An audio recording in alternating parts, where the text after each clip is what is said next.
నా చెల్లిని ఏడిపించడానికి ఎంత ధైర్యం రా నీకు? నా కాలర్ పట్టుకోవడానికి ఎంత ధైర్యం నీకు? మీ అన్న బిలాల్ ప్రజలకు మంచి చేస్తుంటే ఇలాంటి పనులు చేయడానికి సిగ్గనిపిస్తలేదా నీకు? అరే రసూల్, ఇంకోసారి నా చెల్లి జోలికి వచ్చావనుకో, గుంజడు ముసలమ్మ దగ్గర మేక తల తెగినట్టు నీ తల తెగుద్ది, జాగ్రత్త. పదా కల్పన. ఒంటరిగా ఏదో రోజు దొరుకుతావు, చెప్తా. ఏంట్రా ఏమన్నావు? నేనేమన్నా? ఏమనలే. కల్పన ఇట్రా.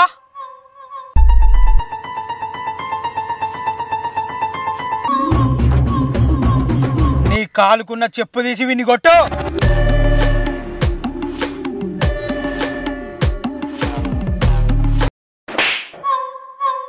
పదా కల్పన.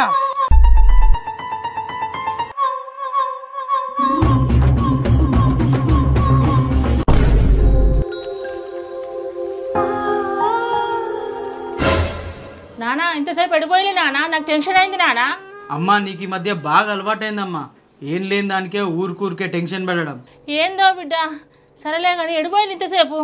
ఏం లేదమ్మా, చెల్లి బొందలగడ్డకు పోక షాన్ రోజులు అవుతుంది అన్నది, అందుకే తీసుకొని పోయినా. ఏంది బొందలగడ్డక? ఏందో నీకు సరిపోలేదా జరిగింది? ఇంకోసారి కాలు బయటపడి నీ సంగతి చెప్తా. ఓ అమ్మ, అన్నకు కావాలని చెప్తాండే నన్ను తిట్టడానికి. ఏందన్నా నువ్వు నన్ను తిట్టితో? ఇద్దరు నా పనునికే తయారైంది.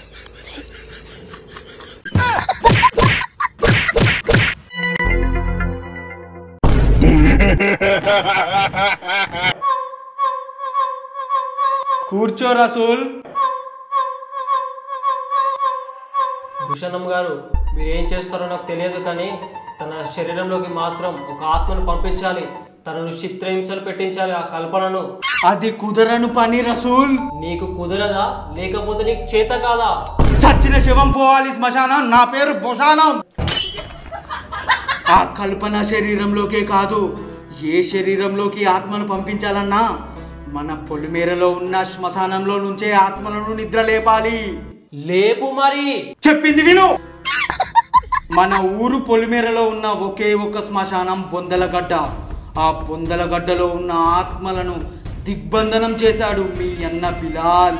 అవునా? అయితే ఆ కల్పన శరీరంలోకి ఆత్మను పంపించలేమా? పంపలేము, కానీ దానికి ఒక మార్గం ఉంది. ఏంటి భూషణం అది? బిలాల్ పంచభూతాలను ఏకం చేసి 5 నిమ్మకాయలను బొందలగడ్డలో పాతిపెట్టి ఆత్మలను దిగ్బంధనం చేశాడు. నువ్వు బొందలగడ్డకు వెళ్ళి ఆ 5 నిమ్మకాయల్ని బయటికి తీసి ఆ నిమ్మకాయల్ని చితగ్గొట్టు. సరే.